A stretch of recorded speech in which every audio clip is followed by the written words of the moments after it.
मेरा बच्चा बहुत हाइपर है, मेरा बच्चा पढ़ाई में दिल नहीं लगाता, उसे कुछ समझ में ही नहीं आता। मुझे 18 महीने से ही अपनी बच्ची के अंदर कुछ गड़बड़ लगी। मेरे हस्बैंड का ये जवाब है, कोई बात नहीं, अभी बहुत छोटी है, कर लेगी चीजें, तुम तो 6 महीने की बच्ची से क्या एक्सपेक्ट कर रही हो। कैसे पता चला आपके इसको ADHD का ऑटिज्म है या क्या है? कि 10 महीने के बच्चे भी मामा बाबा बोलते हैं। मेरी बच्ची अब 6 साल की हुई, आज तक उसने, मैं 6 साल से माँ बनी हुई हूँ, लेकिन मेरी बच्ची ने मुझे कभी माँ नहीं पुकारा है। आपके पास ऑटिज्म, ADHD, डिसलेक्सिया, बहुत सारे डिफरेंट इश्यूज वाले बच्चे आते होंगे। ऑटिज्म और ADHD बहुत डिफरेंट होते हैं। चिल्लाता है, चीखता है, फ्लोर पे अक्सर आपने बच्चों को रोल होते हुए देखा होगा कि रोल हो रहे हैं, अब टेंट्रम्स शो कर रहे हैं, कॉमन फीचर्स पाए जाते हैं। पूरा दिन रोई हूँ और रोती रही। फिर मैंने अपने हस्बैंड को कॉल की, मैंने कहा मैं जो हूँ ना, मैं बर्दाश्त नहीं कर सकती।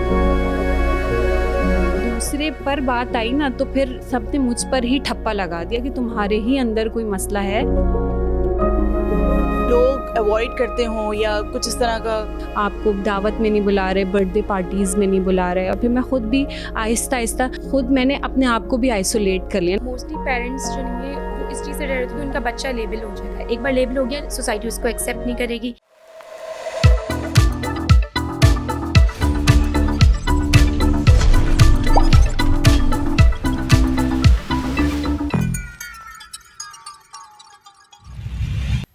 मेरा बच्चा बहुत हाइपर है, मेरा बच्चा पढ़ाई में दिल नहीं लगाता, उसे कुछ समझ में ही नहीं आता, वो बात नहीं करता, वो मेरी बात नहीं समझता, क्या करूं?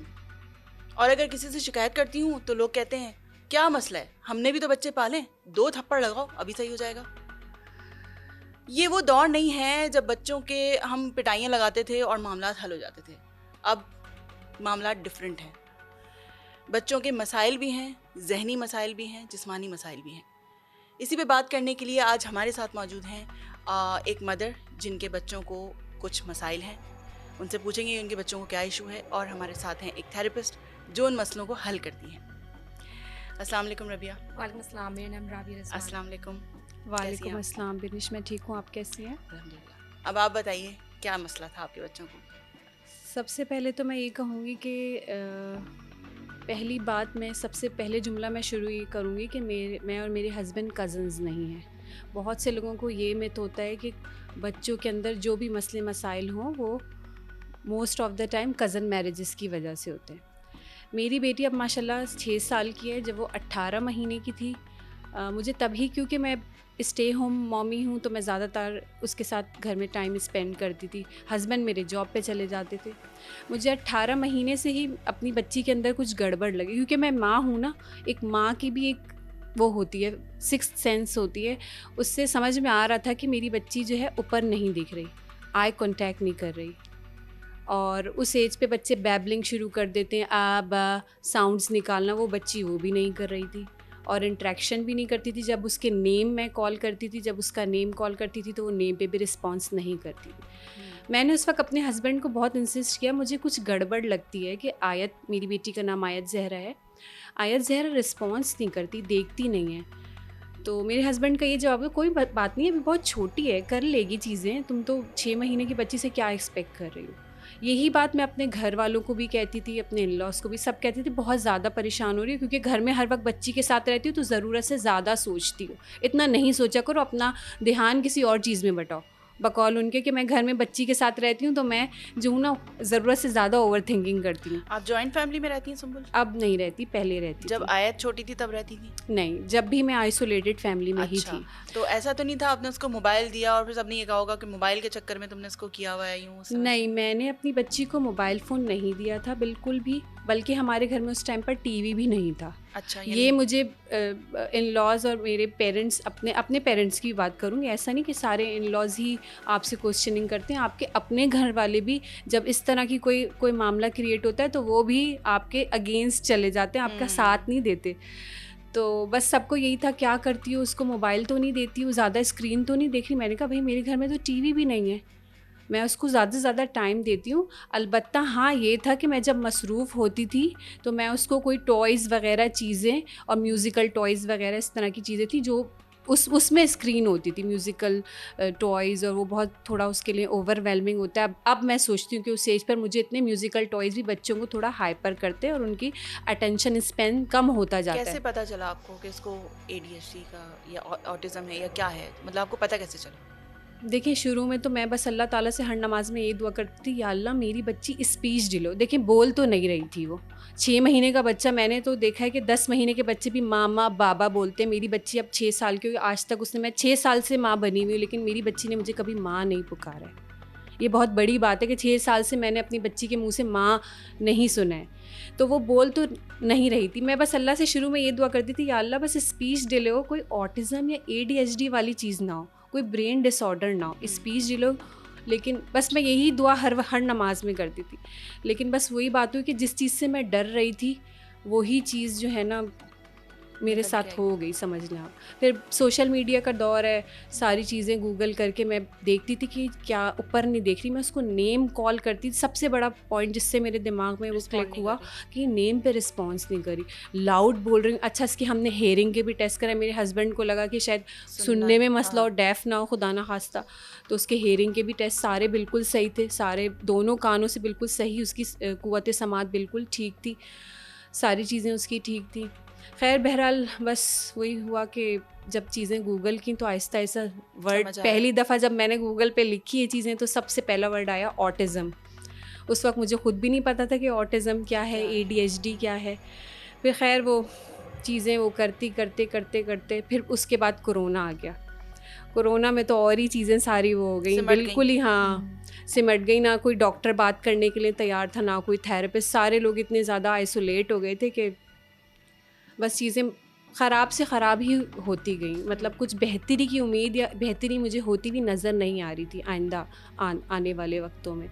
खैर फिर उसके बाद ये कि मैंने अपने हस्बैंड से बात की, मैंने कहा नहीं, इसको she needs support in this regard, इसको सपोर्ट की ज़रूरत है, क्योंकि ये बोल नहीं रही, ये अपनी बात नहीं बता रही कि इसको कब भूख लग रही है, कब प्यास लग रही है। ये बहुत मुश्किल बात है कि मैं ख़ुद से एज अ मदर प्रिडिक्ट करती हूँ कि उसको अब भूख लगी है, अब उसको पानी पीना है, अब उसको वॉशरूम जाना है।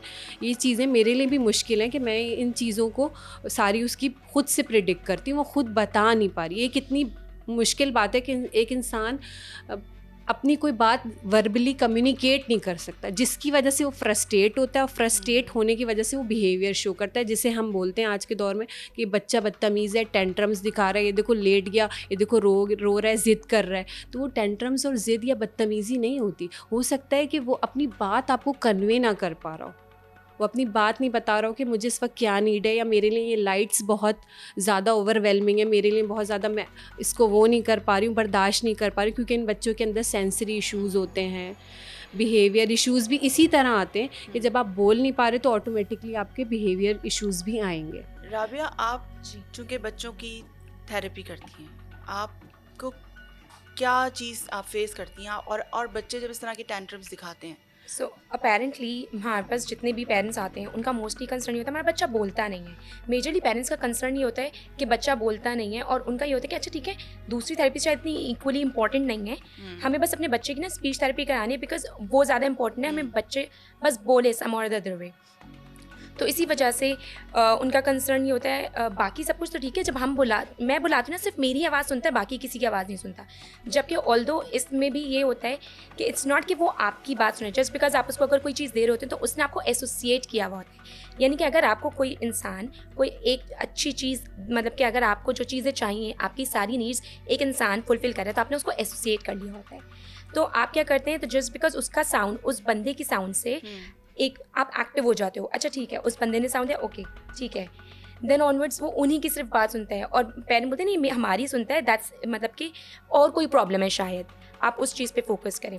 तो बिहेवियर, अब जब बच्चे की कम्युनिकेशन का इशू आ रहा है, उसके अंदर वो नेम रिस्पॉन्ड नहीं कर रहा, हैंड फ्लैपिंग या फिंगर प्ले कर रहा होता है एट टाइम्स बच्चा, ये सारी रेड फ्लैग्स जब नज़र आने लग जाते हैं, तो फिर हम पेरेंट्स को बताते हैं कि ओके, अब आपको अपने बच्चे को एक असेसमेंट करवा लेना चाहिए, बिकॉज ये रेड फ्लैग्स हैं। इवन इफ़ नॉट, आपको थेरेपी करवानी चाहिए बच्चे की। एट टाइम्स बहुत ज़रूरी होता है कि सबसे पहले बिहेवियर थेरेपी हो। उसका रीज़न ये होता है, बच्चे के अंदर जब एक बच्चा बैठ नहीं रहा है, जब वो एक जगह से दूसरी जगह पे जंप्स मार रहा है, तो क्या आपको लगता है वो जब स्पीच थेरेपी में जाएगा और वो सामने वाली थेरेपिस्ट से वर्ड्स जो वो मतलब कि उससे एक्सपेक्ट करी बोले वो बोल पाएगा, वो नहीं बोल पाएगा।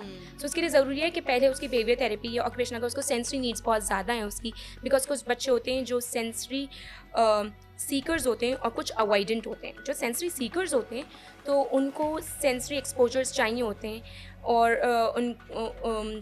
उनकी सेंसरी नीड्स इतनी होती हैं, जब तक वो फुलफिल नहीं होते वो प्रॉपरली फंक्शन नहीं, मतलब कि वो उनका माइंड दूसरी चीज़ पे फोकस नहीं कर पाता है।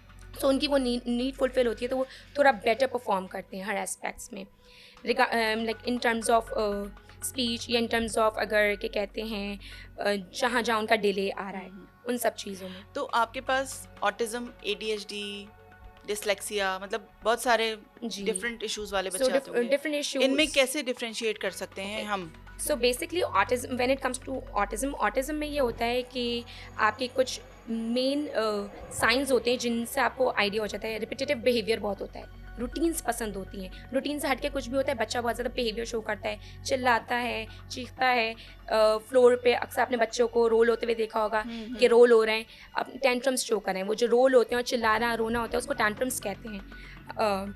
तो इसी तरीके से उसके अलावा बच्चों में सेंसरी इश्यूज होते हैं। सो ये सारे ऑटिज्म में मतलब कॉमन फीचर्स पाए जाते हैं। मतलब कम्युनिकेशन उन्हें नहीं छूना है बच्चे पसंद में, नहीं है बच्चों को, उन्हें टच करना पसंद नहीं है। ज़रूरी नहीं है, हर बच्चे का डिफरेंट है। कुछ सेंसरी सीकर हैं, जो सीकर हैं उनको पसंद आएगा, आपकी टिकल्स भी पसंद आएंगी उनको कुछ स्पेसिफिक टेक्सचर्स पसंद आएंगे। और कुछ होते हैं जो अवॉइडेंट होते हैं सेंसरी, उनको टेक्सचर्स इन सारी चीज़ें प्रॉब्लम होता है। लोगों को टच करने से इश्यूज़ होते हैं तो उनको हर चीज़ से इश्यूज़ होने लग जाते हैं। अदर देन दैट अगर अब ADHD की बात करें, अब ADHD में क्या होगा, बच्चा इतना इम्पल्सिविटी होती है, फ्रिजिटिंग यानी कि बैठे बैठे हिलना, फिंगर्स मूव करना या इस तरह की फ्रिजिटिंग होती है, बच्चा एक जगह पे टिक के बैठता नहीं है।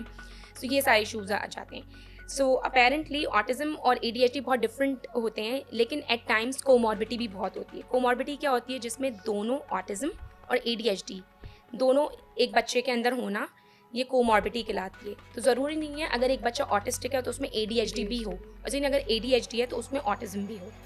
सुंबुल, आपके दूसरे वाले बच्चे को भी यही मसला है? जी। अच्छा, दूसरा बच्चा जब मेरा पैदा हुआ, पहली बात तो ये कि मैंने पहली बच्ची के बाद गैप ज़्यादा किया था। बस मुझे ये डर था कि अब मैं अगर दूसरा बच्चा, पहली बात तो है कि मेरे husband he was not ready for the second one. वो दूसरे बच्चे के लिए राज़ी ही नहीं थे। वो कह रहे थे जब तक मेरी बेटी नहीं बोलना शुरू करेगी तुम दूसरे बच्चे के बारे में सोचना नहीं।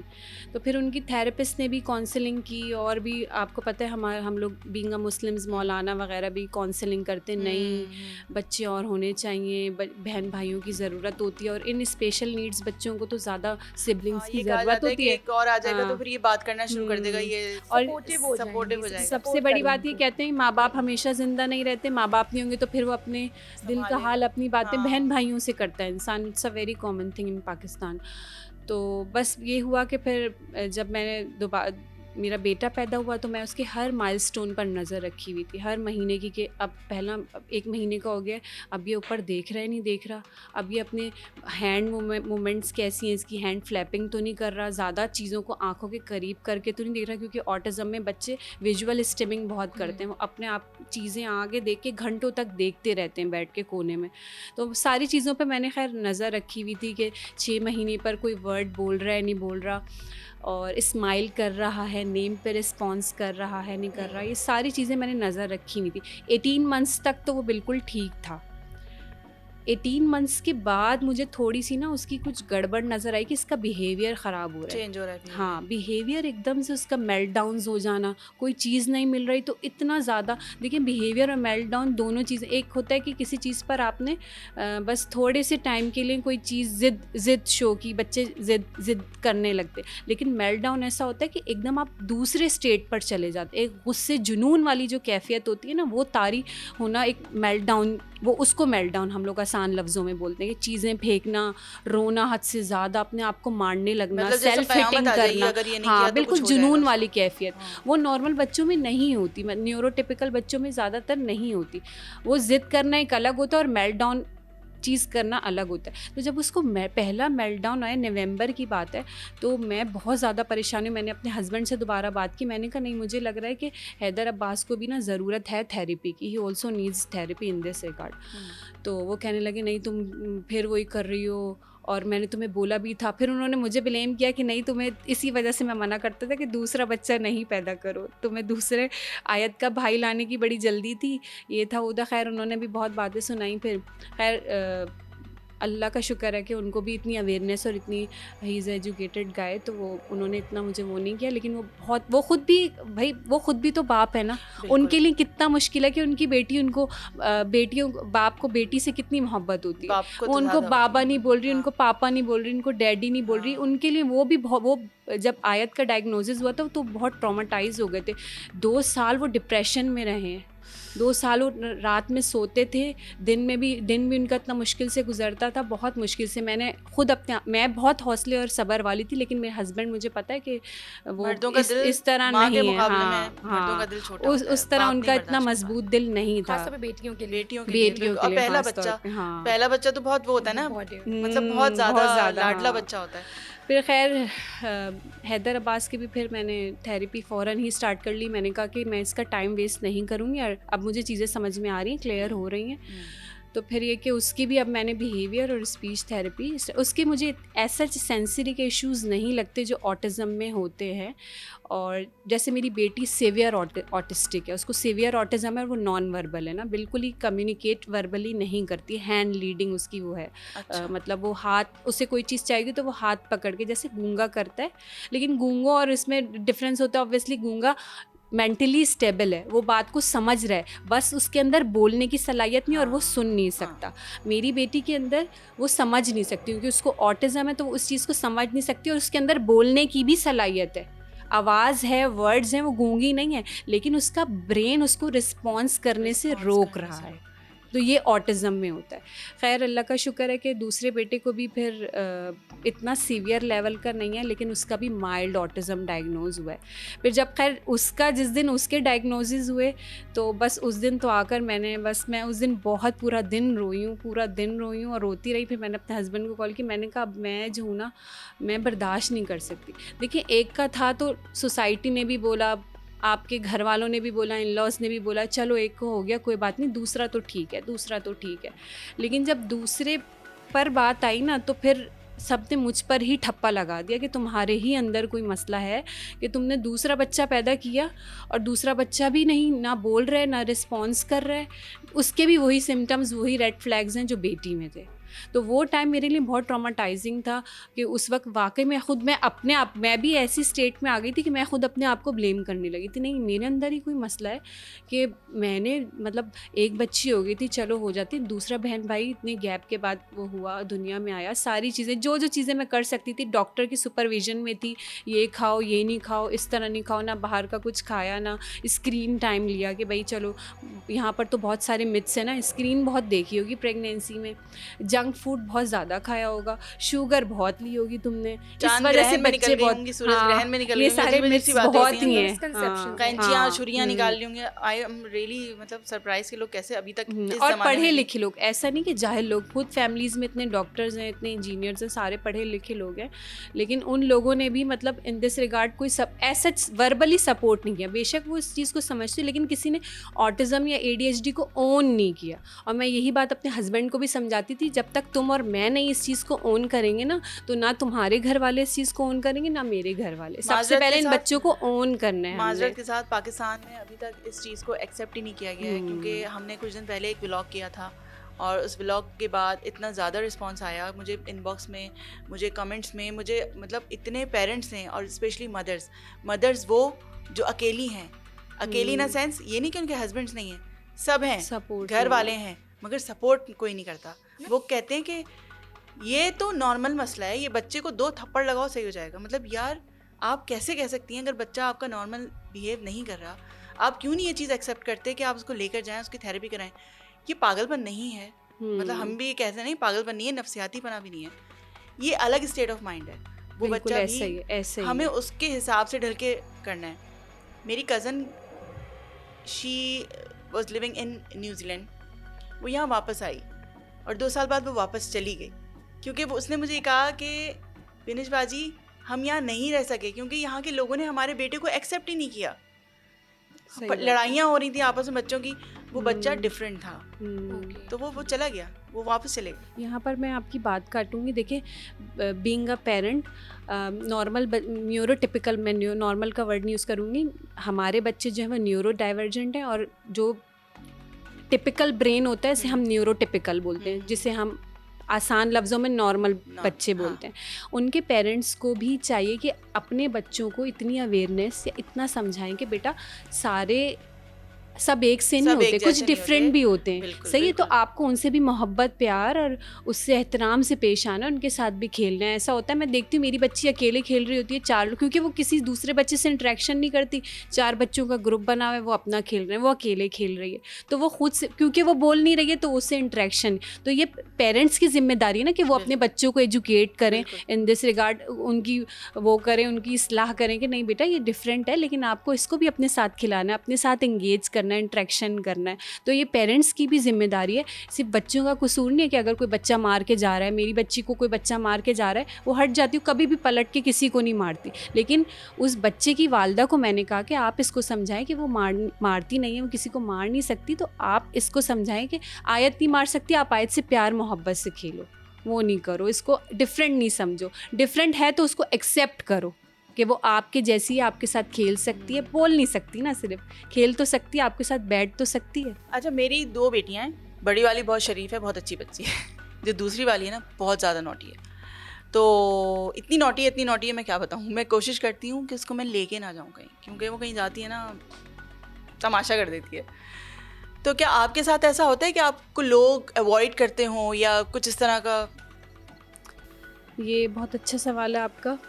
देखिए, स्पेशल नीड्स बच्चे जिनके होते हैं ना, जो बाकी बच्चों से थोड़े मुख्तलिफ होते हैं, मुख्तलिफ से मुराद है कि उनके सोचने का, उनका दुनिया को देखने का ज़ाविया मुख्तलिफ होता है, तो उनके पेरेंट्स भी स्पेशल नीड्स ही होते हैं। उनके पेरेंट्स को भी मैं रिकमेंड करूँ कि उनको भी साइकोलॉजिकल हेल्प लेनी चाहिए, उनको भी काउंसलिंग, क्योंकि हम लोग भी बाकी लोगों के पेरेंट्स की तरह नहीं है, बाकी लोगों की तरह नहीं है। जैसे हमारे बच्चे स्पेशल हैं, पेरेंट्स भी स्पेशल हैं। अब एक सिचुएशन में आप जिस तरह से सोचेंगी, हो सकता है मैं उस सिचुएशन में उस तरह से ना सोचूं, क्योंकि मैं एक स्पेशल नीड पेरेंट हूँ।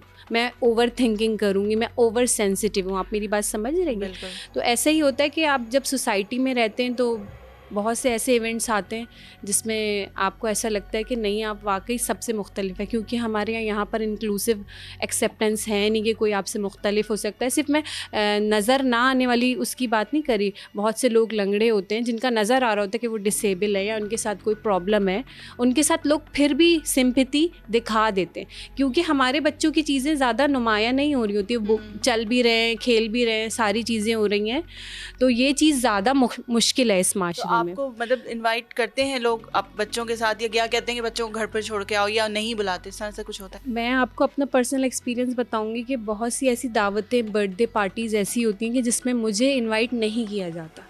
इसी वजह से इनवाइट नहीं किया जाता कि मैं आऊँगी तो मेरे अपने बच्चों का एक अलग वो शुरू हो जाएगा, बच्चे रोएंगे भी, उनको वो चीज़ भी चाहिए होगी। एक वाक़या छोटा सा कोट करूँगी कि मैं अपनी बेटी को बर्थडे में लेके गई, अभी वो बर्थडे का केक भी जो था वो कस्टमाइज़ केक था। अब जिस बच्ची का बर्थडे था वो भी आई थिंक 5 ईयर्स की थी, वो खुद भी बच्ची है ना, वो उस चीज़ को इतना अंडरस्टैंड नहीं करती। अभी बर्थडे केक कटा भी नहीं था, मेरी बेटी ने जाके उसका पूरा कस्टमाइज़ केक गिरा दिया टेबल से नीचे। आप सोचिए कि वो सिचुएशन मैंने किस तरह से फेस की होगी, और मैं सारे लोगों की नज़रों के सामने, मैं और मेरी बच्ची, मैंने बस उसी वक्त अपने हस्बैंड को कॉल की, मैंने कहा मुझे नहीं मालूम, कहीं से भी वैसा ही केक जो है ना उस बच्ची के लिए ऑर्डर करो। हालांकि उस बच्ची की मदर ने मुझे बहुत वो किया, मैं थैंक यू करूँगी उनका, कि उन्होंने मुझे बहुत हौसला दिया, कहने लगी ये कोई भी कर सकता था, उस केक को गिरना ही था, वो तुम्हारी बच्ची के हाथ से गिर गया।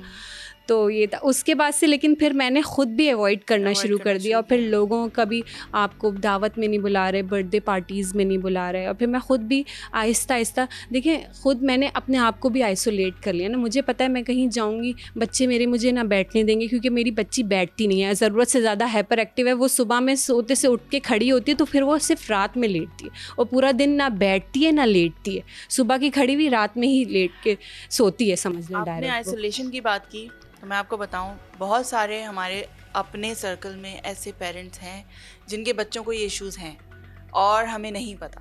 क्योंकि उन्होंने अपने आप को आइसोलेट किया हुआ, यही वजह है, एग्जैक्टली क्योंकि यही हम बात लोग की है। वजह से वो किया हुआ है। बोलने से डरते हैं ना, वो अपने आप को एक्सप्रेस करने से क्योंकि डरते हैं हम लोग बुरे कि हैं। आप जो हैं आप उनसे किनारा कशी इख्तियार कर बिल्कुल, लेंगे। हाँ। अगर मैंने आपको अपना मसला बताया तो बोलेंगे इनके तो ये देखो ये मसले हैं।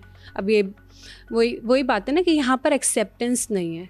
तो बस ये है कि मैंने भी बहुत सी चीज़ें फेस की, लोगों ने मुझे बुलाना छोड़ दिया, और फिर मैंने भी फिर आहिस्ता आहिस्ता जब मैंने देखा कि अब मेरा ये स्टेट है कि मैं किसी के घर नहीं जाती, क्योंकि मुझे पता है मैं जाऊंगी मेरी बच्ची कोई चीज़ उठा के, मैं पार्क्स ले जाती हूँ, आउटडोर इंडोर जो भी हो वैसी जगह वहाँ पे करके चली जाऊंगी, लेकिन मैं किसी के लोगों घर में में नहीं अपने जाती। बच्चों को, ईद हो बकरीद हो, लोगों को बोल दूँगी आप लोग मेरे घर आ जाएं, मोर देन वेलकम। लेकिन मैंने अपने इन बच्चों के साथ निकलना बिल्कुल छोड़ दिया है। शॉपिंग्स वगैरह भी अब वो ऑनलाइन इतने प्लेटफॉर्म हाँ, है तो ऑनलाइन ही करती हूँ। उनके साथ ऑलमोस्ट यहाँ पर नामुमकिन ही है कि बाज़ारों और उन जगहों पर निकला जाए। बच्ची को संभालें, आप बच्ची नहीं संभालती, ऐसे पागल बच्चे हैं तो क्यों लेकर निकलती हो घर से। इस तरह के जुमले जो हैं वो बहुत कॉमन है, मैंने बहुत सुने इस 6 साल में। लोग किस तरह से आपकी दिल आज़ारी और किस तरह से जुमले, सिर्फ आसपास के लोग नहीं, दुकानदार भी हैं, वो भी हैं बहुत से लोग। इस वजह से जो है ना बस वो दुकानदार, मिलने वाले, सारे ही समझ लें। लेकिन मैं आपको कहूँ आप बहुत स्ट्रांग हैं। आप इतने सारे लोग, बुरे लोगों, बुरी सोच रखने वाले लोगों का मुकाबला कर रही हैं, और आप स्ट्रांग रहिए। अपने हस्बैंड को भी कहिए कि वो स्ट्रांग रहें, क्योंकि आपके पास 2 नेमतें हैं। देखिए ये मेरे हस्बैंड ने एक बहुत अच्छी बात मुझे बाद में समझाई थी। कहते देखो एक चीज़ हो गई है ना, वो अल्लाह की तरफ से हुई है। अब इस पर तुम्हारे पास 2 ऑप्शंस हैं, या तो रोती रहो, पीटती रहो, गम मनाती रहो, या फिर उसको एक्सेप्ट करके सब्र करके उसके ऊपर काम करो। तो मेरे पास ये 2 ऑप्शन थे। कहते तुम इन दोनों ऑप्शंस में से कोई एक ऑप्शन चूज़ कर लो। तो बस ये कि सब्र इस्तिकामत से उसके ऊपर काम करें, उस बच्चे पर काम करें, उसके नज़रिए से, उसके जाविये से दुनिया को देखें, दुनिया की नज़र से उसको ना देखें। बस ये मेरा बाकी पेरेंट्स को भी मैसेज है कि बच्चों के नज़रिए से, बच्चों के जाविये से दुनिया को देखें, दुनिया की नज़र से उस बच्चे को ना देखें। मेरे ख्याल से बच्चों को ये भी मैं ये पैगाम दूंगी, अपने कान बंद कर लें, या तो दोनों कान खोल लें, एक कान से सुने और दूसरे से निकाल दें, क्योंकि बच्चे आपके हैं और आपने उनका ख्याल रखना है। मोस्टली पेरेंट्स जो नहीं है वो इस चीज़ से डर रहे थे कि उनका बच्चा लेबल हो जाएगा। एक बार लेबल हो गया, सोसाइटी उसको एक्सेप्ट नहीं करेगी। अच्छा इस बच्चे के साथ नहीं खेलो, इसके जैसे हो जाओ। मोस्टली पेरेंट्स को एक ये डर होता है कि अच्छा अगर हमारा बच्चा भी इनका जैसा हो गया, इससे कुछ सीख लिया तो। बिकॉज बच्चे ज़्यादातर चीज़ें इमिटेट करके सीखते हैं, एक दूसरे को कॉपी करके सीखते हैं। तो उनको होता है कि मेरा बच्चा उनसे बहुत बार ऐसा भी होता है कि कभी थेरेपीज़ में भी अगर आप देखो ना कि नहीं हमारे बच्चा नहीं इससे इसके बिहेवियर्स ना सीख ले, तो इस वजह से हमें नहीं चाहिए कि जब ये बच्चा हो तो हम थेरेपीज़ लें, हमारा टाइम चेंज कर दीजिए। इस तरह करके भी केसेस होते हैं जब मतलब आप उनके बेटे को खुद कोई मसला है बच्चे को, और वो चाह रहे हैं कि दूसरे बच्चे के साथ में टाइम ना। ऐसे भी होते हैं, ऑल्दो हम इस चीज़ को मतलब समझने की कोशिश नहीं करते किस तरह से उनको भी हमारी हेल्प की नीड है। डिफरेंटली एबल्ड जब बच्चों की बात आती है तो हमें मतलब कि हमें चाहिए कि हम पेरेंट्स भी नहीं हैं, उनको काउंसिल करें दूसरे पेरेंट्स को कि किस तरह से वो डिफरेंटली एबल्ड को हेल्प आउट कर सकते हैं, उनको किस तरह से उनके साथ अपने बच्चों को इंटरेक्ट कराएं। अब यहाँ पर मोस्टली काफ़ी अगर देखा जाए बहुत सारी ऐसी स्टूडियोज़ खुले हैं जिसमें पेरेंट्स अपने बच्चों को लेकर जाते हैं, वहाँ पे इंटरेक्ट करवाते हैं दूसरे बच्चों के साथ। तो अवेयरनेस अब जो थोड़ी बहुत आ रही है, लेकिन फिर भी वही हमारी मिडिल क्लास फैमिलीज़ जो हैं और वर्किंग क्लास फैमिलीज़ हैं वो फिर भी अनअवेयर है, उनको पता ही नहीं है क्योंकि उनको एक्सपोजर ही नहीं मिला, एक्सेप्ट भी नहीं करते और एक्सपोजर भी नहीं मिला है ना पेरेंट्स बेचारे वो बिजी हैं अपनी लाइफ में, उनको थोड़ा बहुत किसी से पता चला, लेकिन नहीं फिर वो बेचारे लेबल और स्टिग्मा से इतने परेशान हो जाते हैं कि वो इस डर से असेसमेंट नहीं कराएंगे। एटलीस्ट चलो असेसमेंट नहीं करा रहे, आपको अगर पता चल रहा है आपके बच्चे में कोई प्रॉब्लम है, बच्चा कम्युनिकेट नहीं कर रहा है, बात नहीं कर रहा है, सिर्फ आपका हाथ लेके जाके आपसे अगर अपनी नीड्स जो है अपनी चीज़ें मांग रहा है, तो आपको खुद ये कोशिश करनी चाहिए कि अच्छा ठीक है बच्चा थोड़ा डिफरेंट है, इसके बारे में हम पेडियाट्रिक से बात करें। पेडियाट्रिक आपको शायद गाइड कर दे कि आपको एक साइकोलॉजिस्ट के पास जाने की ज़रूरत है, आप एक स्क्रीनिंग करवा लीजिए। बिकॉज 18 मंथ्स के बच्चे में स्क्रीनिंग करवाई जा सकती है क्योंकि सिम्टम्स 18 के बाद ज़्यादा क्लियर हो जाते हैं। अब आपका बच्चा 1 साल का हो गया, अगर वो एक मतलब मामा नहीं कह रहा है, बाबा नहीं कह रहा है, आपको तो मतलब कि आइडिया हो, मतलब कि आपको पता चलना चाहिए ठीक है स्पीच डिले, इवन अगर स्पीच डिले है, हम्म, अर्ली इंटरवेंशंस जो होती हैं वो बहुत ज़्यादा हेल्पफुल होती हैं हर केस में। तो अगर आपको इनिशियली पता चल गया है, सो अब आप क्या करें, आप थेरेपीज़ ले लें।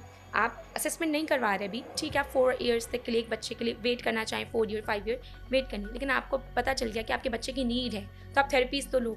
जस्ट बिकॉज कि अगर सोसाइटी उसमें स्टिग्मा लगा देगी, एक लेबल लगा देगी, आप ये नहीं कि उस बच्चे की थेरेपीज़ नहीं करवा रहे, आगे जाके सिचुएशन जब और ज़्यादा ख़राब हो जाती है और ज़्यादा बच्चे के बिहेवियर्स स्ट्रॉन्ग हो जाते हैं, अब बच्चा मोल्ड नहीं होगा, थेरेपी उस पर इतनी ज़्यादा इफेक्टिव असर टाइम नहीं कंज्यूमिंग होगी, ऑब्वियसली बिल्कुल। एक छोटी एज में अगर आप काम करेंगे तो वो ज़्यादा जल्दी काम हो जाता है।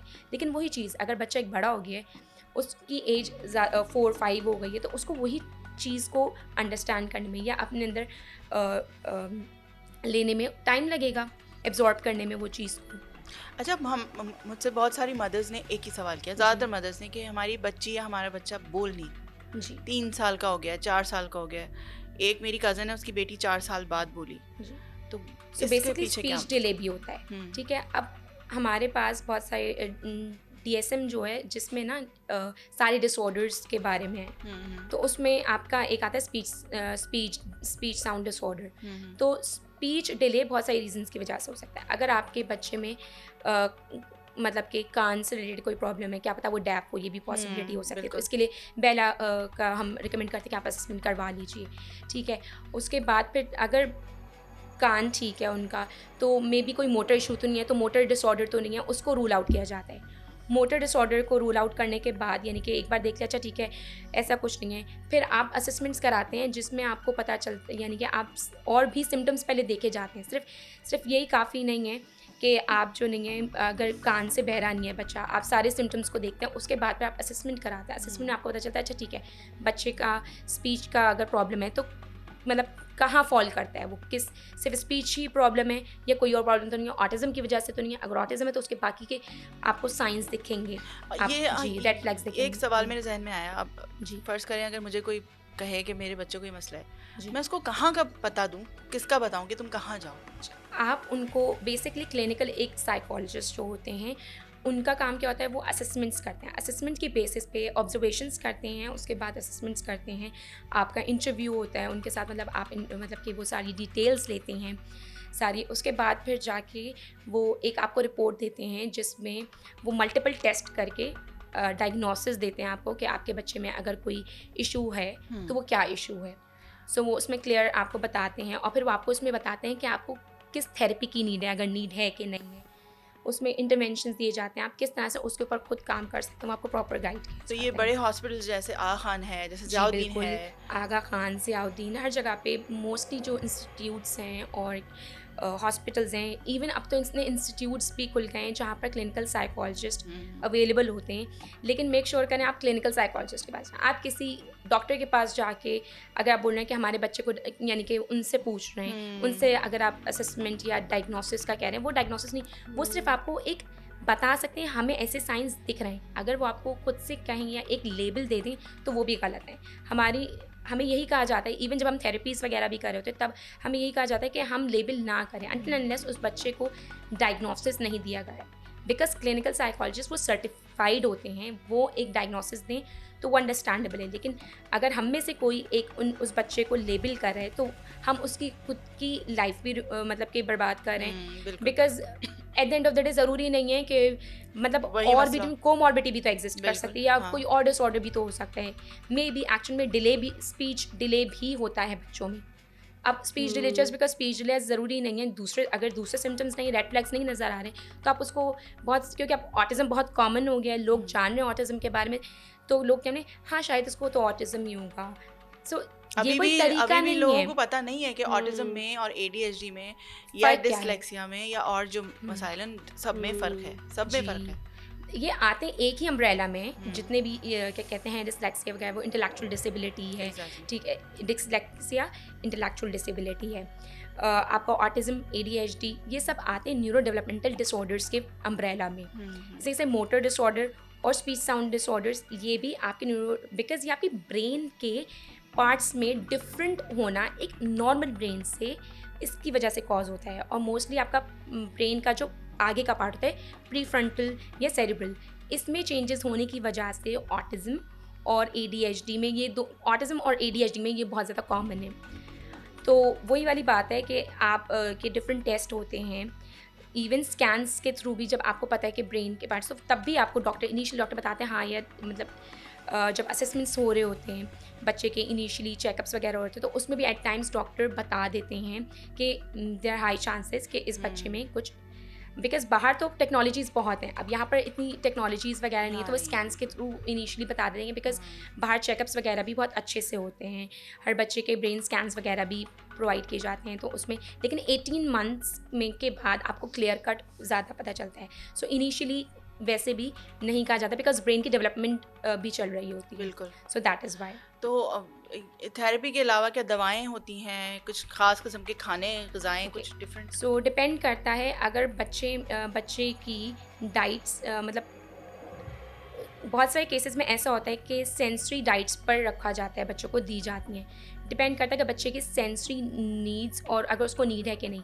तो वही वाली बात है कि असेसमेंट्स करने के बाद अगर उसकी, तो हम उसके बाद ही बताया जाता है कि एक बच्चे को एक स्पेसिफिक डाइट की नीड है कि नहीं, तो पीडियाट्रिक बताता है अच्छा ठीक है ये इनटॉलरेंट है किसी चीज़ के लिए।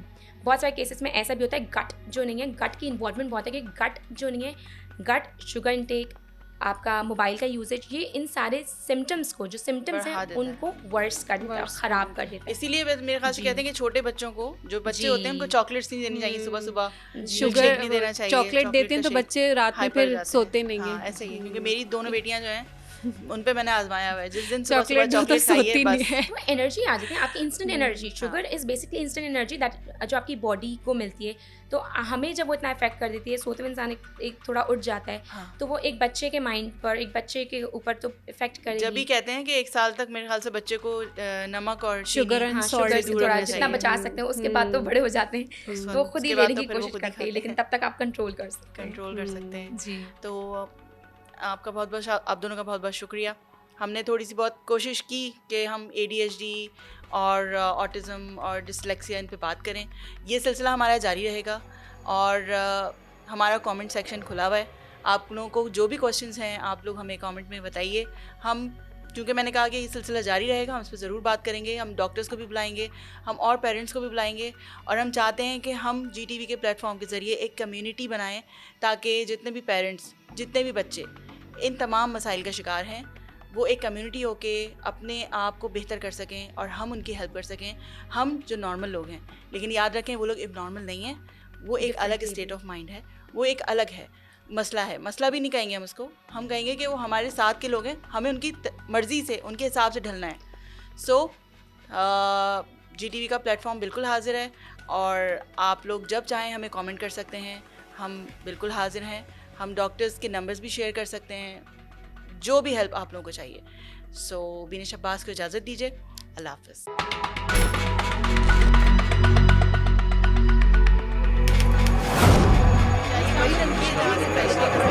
खबर के अंदर की खबर। GTV के प्लेटफॉर्म पर एक नए पॉडकास्ट के साथ हाजिर हैं।